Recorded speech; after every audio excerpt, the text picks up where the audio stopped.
আপনারা জানেন যে গতকাল জাগো নারী জাগো বন্যী শিখা প্ল্যাটফর্মের পক্ষ থেকে কলকাতায় সিবিআই দপ্তর ঘেরাও করা হয়েছিল।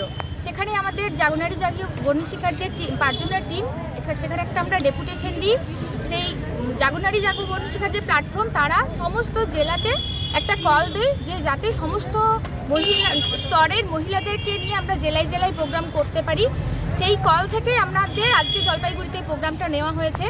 আপনারা জানেন যে গত 9ই আগস্ট যে নারকীয় ঘটনা ঘটে গিয়েছে জলপাইগুড়ি মেডিকেল কলেজে, সেই ঘটনার এখনো পর্যন্ত সিবিআই হাতে তদন্ত নিলেও সঠিকভাবে তদন্ত হচ্ছে না, এবং তারা যে চার্জশিট পেশ করেছে তাতে যে যার দোষী হিসেবে তাকে সাব্যস্ত করেছে সেই একমাত্র দোষী হতে পারে না, এটা সাধারণ মানুষও।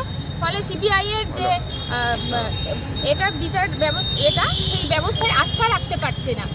ফলে আমরা চাইছি সিবিআই যত দ্রুত সম্ভব এই ঘটনার সঠিক তদন্ত করে দোষীদের দৃষ্টান্তমূলক শাস্তি দিক। আর তার সাথে সাথে আপনারা জানেন সারা পশ্চিমবাংলা জুড়ে একটার পর একটা ঘটনা ঘটে চলেছে।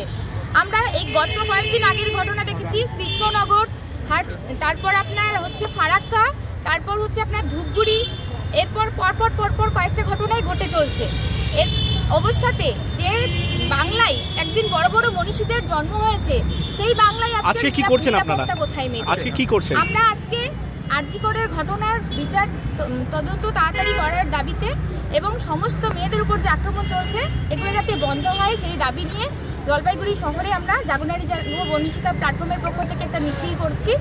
আমরা এই মিছিল কি যাচ্ছেন কি আপনাদের কি যাচ্ছেন? আমাদের দাবিটা এটাই যে সমস্ত পশ্চিমবাংলা সহ সারা এমনকি ভারতবর্ষেও নারীরা যাতে সুরক্ষিত হয়, তাদের কাজের জায়গায় এমনকি তারা পথে ঘাটে নিজের বাড়িতেও যাতে সেফ থাকে, সেই ব্যবস্থা সরকারকে নিতে হবে। এবং এই যে ঘটনাগুলো ঘটছে তার সঠিক তদন্ত করে দোষীদের দৃষ্টান্তমূলক শাস্তি দিতে হবে। আমি শামস নূর খাতুন, জাগো নারী জাগো বন্যী শিখা যে প্ল্যাটফর্ম, তার জলপাইগুড়ি জেলার আহ্বায়ক।